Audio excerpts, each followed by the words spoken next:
નગર પ્રાથમિક શિક્ષણ સમિતિ સંચાલિત ભરૂચની વિજયપુર મિશ્ર શાળા ક્રમાંક 15માં સેન્ટ્રલ બેંક ઓફ ઇન્ડિયા તરફથી સ્વેટર વિતરણ કરવામાં આવ્યું હતું।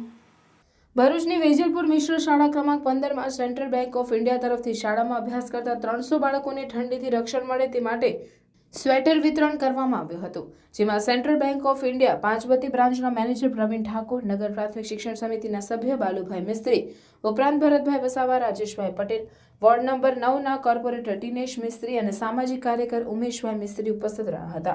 શાળાના આચાર્ય એચ.એન. મેમણ દ્વારા સેન્ટ્રલ બેંક ઓફ इंडियाનો तथा उपस्थित सर्वे मेहमानों आभार मानવામાં આવ્યો હતો। इंग्लिश बहुत अच्छी होती है बेटा। लैंग्वेज के बारे में आपको बताऊं, कोई लैंग्वेज जो होती है ना, हमारे इंडिया में 28 भाषाएं ऐसी हैं जो चलती हैं, ठीक है। इंग्लिश भी एक खाली भाषा है, दिमाग में कभी मत लाना इंग्लिश आती है वो आदमी स्ट्रॉन्ग है, उसको ज़्यादा नॉलेज है। आप किसी भी भाषा में नॉलेज गेन करते हो तो भाषा हमारी मातृभाषा वो ज़्यादा अच्छी रहती है। तो हमारे देश की मातृभाषा क्या है? हिंदी। हिंदी को अगर प्रायोरिटी दोगे आप लोगों को शायद अच्छा लगेगा, लाइफ में पढ़ने का आपको मौका मिलेगा। सबसे पहले मैं आपको तुम्हें बता दूं हमारे सेंट्रल बैंक के बारे में। सेंट्रल बैंक क्या है? सेंट्रल बैंक जब 1911 से हमारा बैंक चलता है। 1911 में जब हमारे बैंक की जब स्थापना की गई थी तो सर सोराबजी पहुँचाने वाला जी थे, जो कि अंग्रेजों किसी बैंक में काम करते थे, बेसिकली पारसी थे।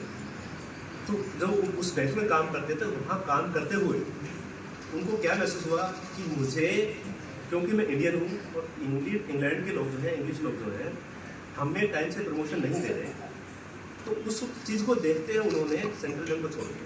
और उन्होंने क्या किया, मैं सर आप लोगों को बता दूँ, हमारे सेंट्रल बैंक ऑफ इंडिया ने सेविंग अकाउंट सबसे पहले एस सेविंग अकाउंट स्टार्टिंग किया। उसमें क्या था कि छोटी छोटी लोगों की कैपिटल इकट्ठी की गई, इकट्ठी करके पहला स्वदेशी बैंक में हमारे बैंक ने स्टार्ट किया। उसकी मैनेजमेंट भी इंडियन थी और पूरा पैसा भी इंडियन था। पहला स्वदेशी बैंक जो इंडिया में स्थापित किया गया था वो सेंट्रल बैंक था।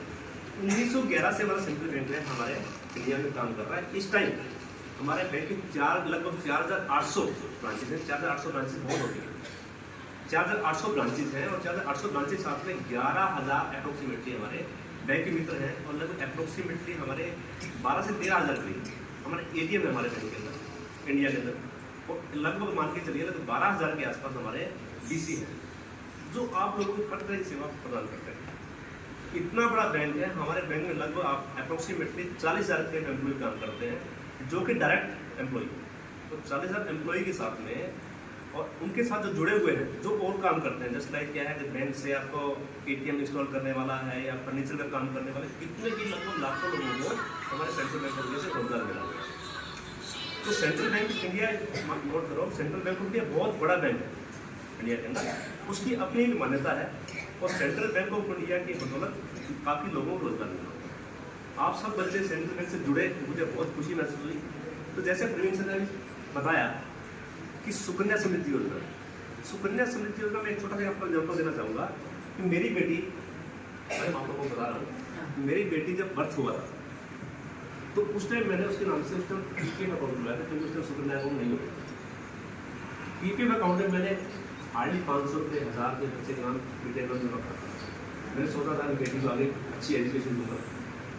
तो एजुकेशन निसंदेह ऐसी उस बच्ची को एजुकेशन मिली, मैं बदौलत अपने नहीं कहूँगा, मैं मेरी वाइफ की बदौलत कहूँगा।